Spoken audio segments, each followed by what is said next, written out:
I've only told this story once before. Even now I hesitate to talk about it, because the more I say it out loud, the more real it becomes again.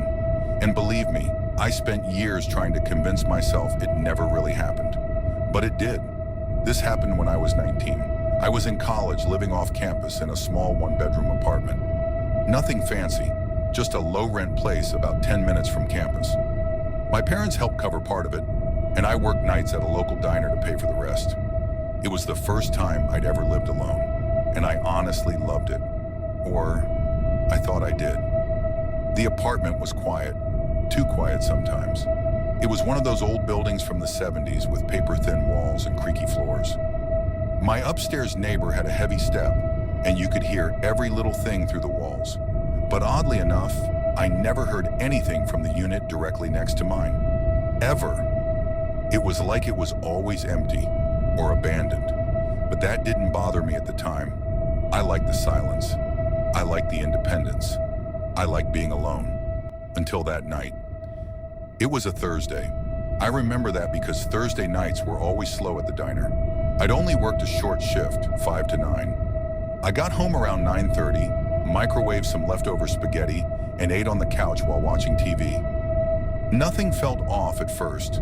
No strange noises, no weird shadows, just a normal, boring night. Around midnight, I finally dragged myself to bed.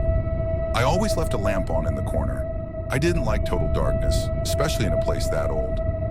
I brushed my teeth, changed into a t-shirt and shorts, and flopped into bed like I always did. And that's when I noticed it. A strange smell.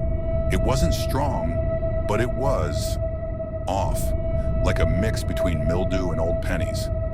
I figured maybe something had spoiled in the fridge, or there was mold in the bathroom sink. The place wasn't the cleanest, I'll admit that. I made a mental note to check in the morning. I rolled over, pulled the blanket up, and tried to sleep. But then I heard it. A sound. Faint, but there. Shift. It came from beneath me, under the bed.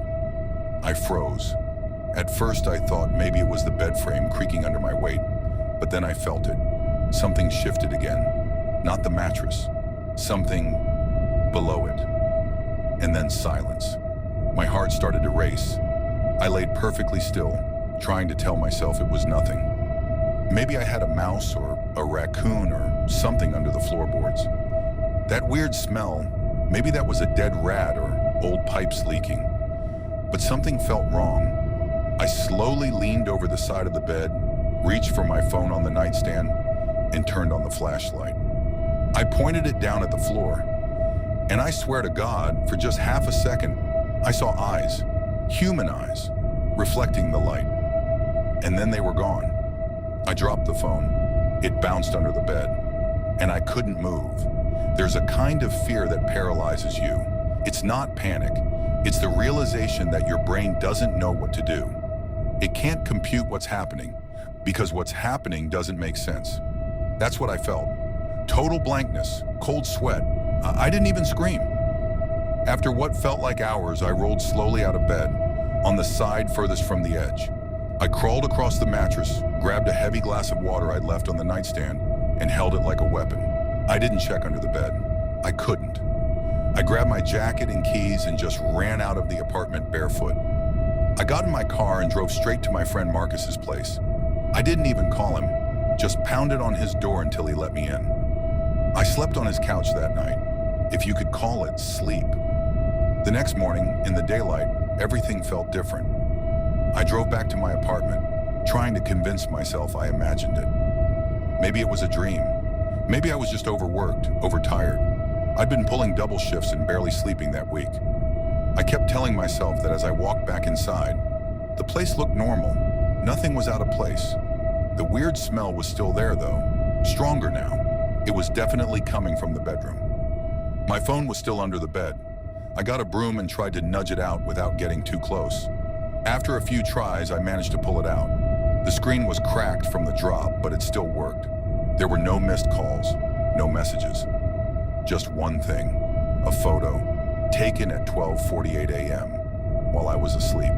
The photo was dark and grainy, but you could make out the corner of my bed. My legs were in the frame, and at the very bottom of the photo, 2 fingers curled over the edge of the mattress.